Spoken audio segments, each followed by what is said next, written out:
আসসালামু আলাইকুম সবাই। ওয়েলকাম টু দেশি অ্যানিমেশন। আজকে আমরা যে গল্প নিয়ে কথা বলবো সেটা হলো একটি গিরগিটির গল্প। আমরা ছোটবেলায় এইচবিও চ্যানেল অর্থাৎ ইংলিশে হয়তো এই অ্যানিমেশনটা দেখেছি। অনেকেই অ্যানিমেশনের সাথে রিলেট করতে পারবেন। আর 90s আর 20s এর যারা আছে তারা তো অনেকেই অ্যানিমেশনটা দেখেছেন। খুব সুন্দর একটা অ্যানিমেশন। আর অ্যানিমেশনটা হলো একটা মাসিহা, কিভাবে একটা গ্রামকে বাঁচায় সেই নিয়ে গল্প। গল্পের শুরুতেই দেখানো হয় বেশ কিছু প্যাঁচা যারা কিনা একটা গিরগিটির কাহিনী সবাইকে শোনাচ্ছিল। তো একটা গাড়ির ভেতরে একই রুমে ওই গিরগিটিটা বসবাস করত। একদিন গাড়ির চলন্ত অবস্থায় অ্যাকুয়ারিয়ামের মধ্যেই আমরা সেই গিরগিটিটাকে দেখতে পাই, যে কিনা তার নিজের জীবন নিয়ে খুবই খুশি আর ব্যস্ত ছিল।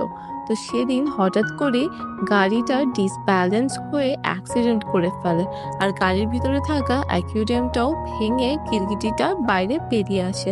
তখন আবার বাইরে ছিল প্রচন্ড গরম। সেই গরমেই গিরগিটিটার চামড়া রীতিমতো শুকিয়ে যায়।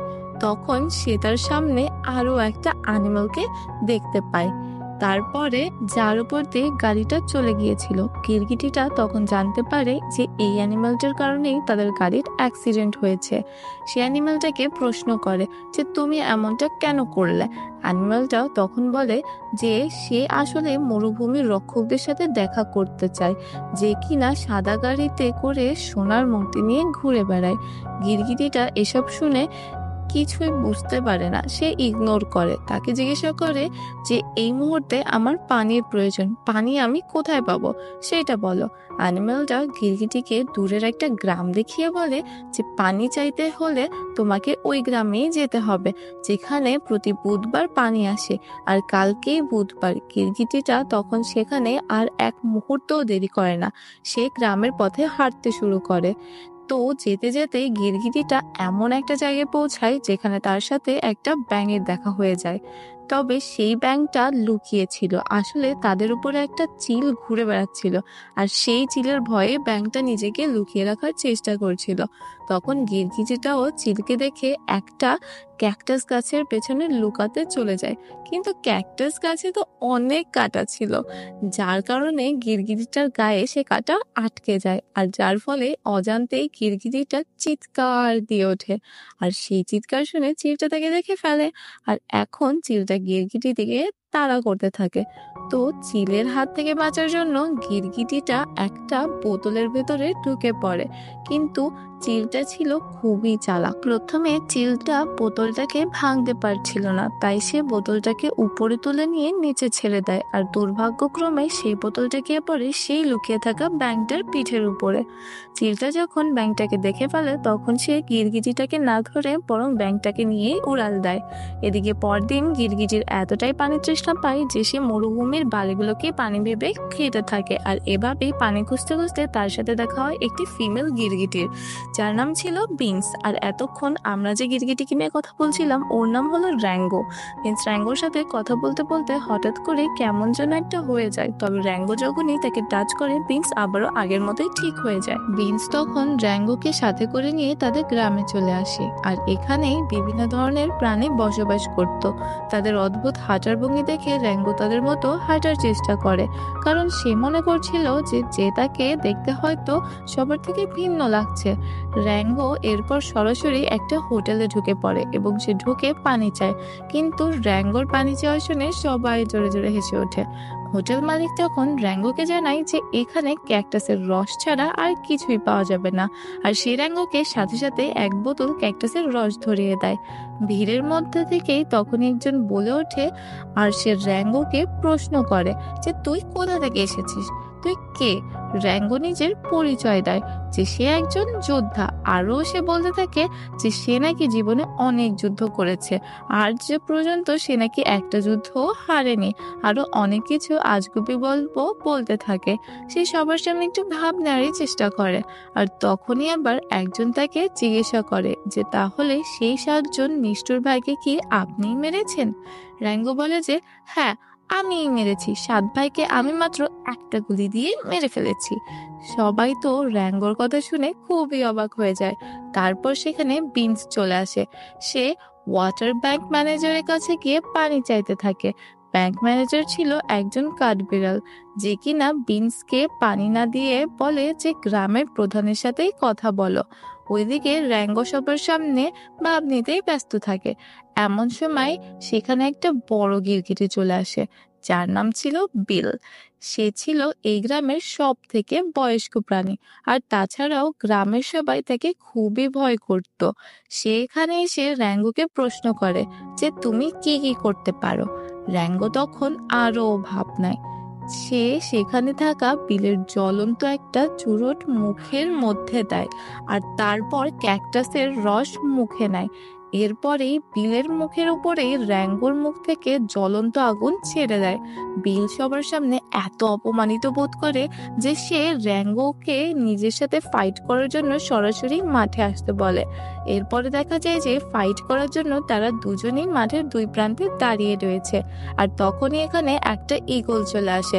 ঈগলকে দেখে বিল এবং তার সঙ্গীরা সেখান থেকে সেই মুহূর্তেই পালিয়ে যায়।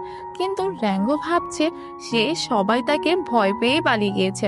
যখন তার নজর ঈগলটার উপরে পড়ে তখন সে নিজেও ভয় পেয়ে যায় আর সেখান থেকে পালাতে শুরু করে। ঈগলটা এবার র্যাঙ্গোর পিছু নেয়।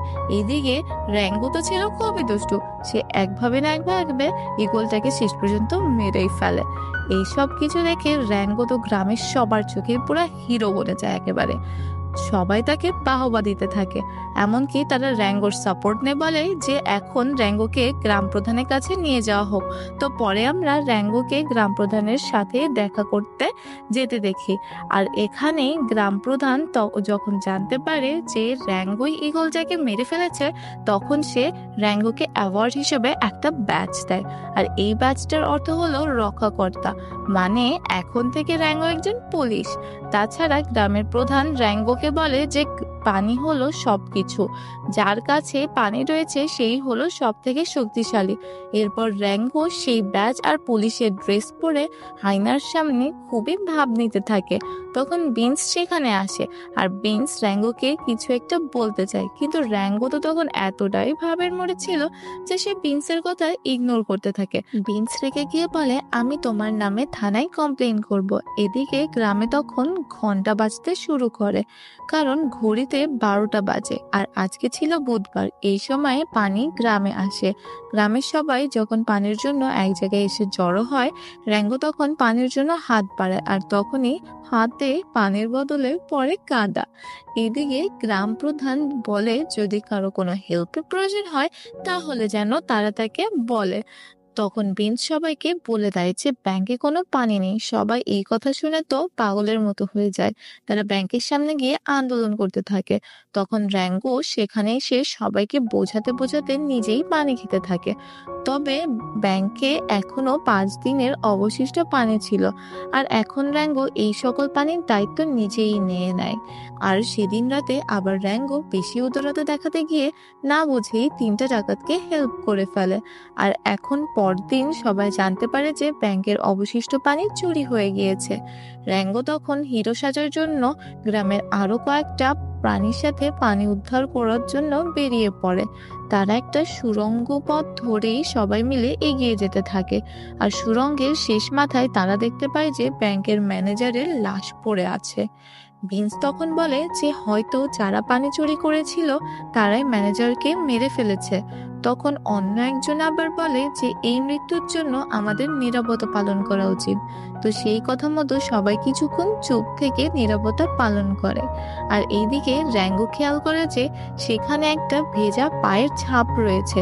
সবাই বুঝতে পারে যে পানি চুরি করেছিল সেই হয়তো এই দিক থেকে এসেছিল। সবাই দ্রুত একদিকেই ছুটতে থাকে সেই পানি চোরকে ধরার জন্য।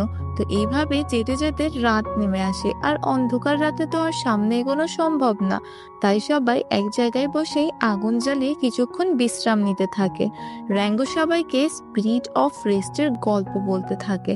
তো সেখানকার একটা গিরগিটি র্যাঙ্গোর কাছে জানতে চায় যে সে কখনো স্পিড অফ রেস্টকে দেখেছে কিনা। র্যাঙ্গো বলে যে সে অনেকবারই দেখেছে। সে আবারও র্যাঙ্গোকে প্রশ্ন করে যে তুমি নিশ্চয়ই রেটল স্নেককেও চেনো। র্যাঙ্গো তাচ্ছিল্য সুরে বলে যে আরে কি বলো, সে তো আমার ছোট ভাই। সবাই অবাক হয়ে তাকে জিজ্ঞাসা করে যে কি বলো, সে তো সাপ আর তুমি তো একটা গিরগিটি। র্যাঙ্গো বলে যে আরে সে তো আমার দত্ত নেওয়া ছোট ভাই। পরদিন সকালে সবাই সে পানির ডাকাতদেরকে দেখতে পায় আর প্ল্যান বানিয়ে সেই চোরদেরকে ধরেও ফেলে। কিন্তু তখনই ওই চোরদের দলই উল্টো র্যাঙ্গোদেরকেই ঘিরে ফেলে। আর এখন দুই টিমের মধ্যে বেঁধে যায় ভয়ঙ্কর রকমের মারামারি। আর তাদের মারামারির এক পর্যায়ে গাড়ি থেকে পানির ড্রামটা নিচে পড়ে যায়। সবাই খেয়াল করে যে ড্রামটার মধ্যে কোনো পানি নেই। তখন তিনজন ডাকাত বলে যে পানি চুরি করার আগেই একজন এসে পানি নিয়ে গিয়েছিল আর ব্যাংকের ম্যানেজারকে মেরে ফেলেছিল। আমরা তো কিছুই করিনি। বাকিরা কি করবে কিছুই ভেবে পাচ্ছিল না।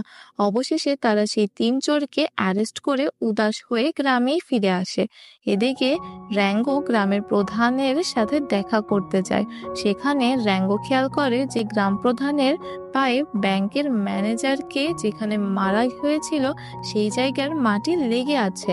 র্যাঙ্গো তাকে সরাসরি বলে যে তোমার কাছে পানি রয়েছে আর তুমি সবাইকে কন্ট্রোলে আনার চেষ্টা করছো, তাই না? গ্রাম প্রধান তখন র্যাঙ্গোকে একটা অফার করে, পরে তার দল থেকে যাওয়ার জন্য, অথবা তিনি র্যাঙ্গোকে পুলিশের চাকরি থেকে অব্যাহতি দিয়ে গ্রাম থেকে বের করে দিবে। তো র্যাঙ্গো এসব কিছু শুনে কোনো কথা না বলে সেখান থেকে বেরিয়ে চলে যায়। আর এখন গ্রাম প্রধান তখন রেডেল স্নেককে ডেকে পাঠায় আর সাপটা দেখে গ্রামের সবাই খুবই ভয় পেয়ে যায়। সাপটা এসে র্যাঙ্গোকে বড় ভাই বলে ডাকে আর তার সাথে যুদ্ধ করার জন্য র্যাঙ্গোকে চ্যালেঞ্জ করে। তাকে বলে যে তুমি যদি পারো তাহলে আমাকে গুলি চালিয়ে মেরে ফেলো। এদিকে র্যাঙ্গো কখনো কাউকে গুলি দিয়ে মারেনি, তাই সে গুলি চালাতেই পারতো না। আর রেটেল স্নেক তখন সবাইকেই র্যাঙ্গোর সত্য পরিচয় জানিয়ে দেয় আর র্যাঙ্গোকে অপমান করে এই গ্রাম থেকে তাড়িয়ে দেয়। পরদিন সকালে র্যাঙ্গো স্পিরিট অফ দ্য রেস্টকে দেখতে পায়। সে র্যাঙ্গোকে বলে যদি গল্পে কোনো হিরো না থাকে তাহলে গল্প শেষ হবে কিভাবে? তুমি তো আমাদের এই গল্পের হিরো। এই কথা বলে তিনি র্যাঙ্গোকে গ্রামে ফেরার আদেশ দিয়ে সেখান থেকে চলে যায়। আর র্যাঙ্গো তখন একটা প্রাণীকে দেখতে পায়। সেই প্রাণীটা র্যাঙ্গোকে কি যেন একটা দেখানোর জন্য নিয়ে যায়। র্যাঙ্গো তখন দেখতে পায় যে সেখানে একটা পাইপলাইনের চাবি রয়েছে। র্যাঙ্গো বুঝে যায় যে গ্রাম প্রধান এই জমিগুলোই নেওয়ার জন্য পানির লাইন অফ করে রেখেছে। র্যাঙ্গো একটা প্ল্যান বানায়। সে প্ল্যান বানিয়ে গ্রামে ফিরে আসে। তখন গ্রাম প্রধান আর স্নেক মিলে জমিগুলো বিক্রি করার জন্য বিন্সকে বাধ্য করছিল। র্যাঙ্গো তখন রেডল স্নেককে বাইরে ডেকে আনে। তারা দুইজন যখন সামনাসামনি দাঁড়িয়ে রয়েছে তখনই ঠিক ঘড়িতে 12টা বেজে যায়। তারপরেই র্যাঙ্গোকে পানির লাইন দেখিয়ে দেওয়া সেই প্রাণীটা যখনই পানির পাইপগুলো খুলে দেয় তখন সাথে সাথেই পুরো গ্রাম পানিতে ভর্তি হয়ে যায়। আর এখন পানির এই ভয়ঙ্কর ফোর্সে রেডল স্নেকও নিজেকে সামলাতে পারে না। আর এখন গ্রাম প্রধান আবার র্যাঙ্গো আর বেন্সকে বন্দি বানিয়ে পানির মধ্যেই আটকে দেয়। তারপর গ্রাম প্রধান করে কি, যখনই সেই রেডল স্নেককে গুলি করতে যাচ্ছিল তখনই র্যাঙ্গো একটা বুলেট দিয়ে সেই ওয়াটার ট্যাঙ্কের কাঁচ ভেঙে বাইরে বেরিয়ে আসে। আর এই যাত্রায় রেডল স্নেকটা প্রাণে বেঁচে যাওয়ায় সে র্যাঙ্গোকে অনেক অনেক ধন্যবাদ জানাতে থাকে। আর সে প্রচন্ড রাগে সেই গ্রাম প্রধানকে তুলে নিয়ে সেখান থেকে দূরে কোথাও চলে যায়। আর গল্পটা এখানেই শেষ হয়ে যায়। আর আমরা এই মুভিতে অনেক ভালো একটা জিনিস বুঝতে পারি, আর সেটা হলো পানি আমাদের জীবন। এটা তো আমাদের পড়া কথায়, এটা আমরা সবাই জানি। আর জীবনের জন্য পানির বিকল্প তো আর কোনো কিছু হতেই পারে না। আর আমাদের উচিত সেজন্যই অযথা পানি আমরা অপচয় না করি। আর এই ঘটনার সাথে সাথে আমি আজকের মতো বিদায় নিচ্ছি। আল্লাহ হাফেজ।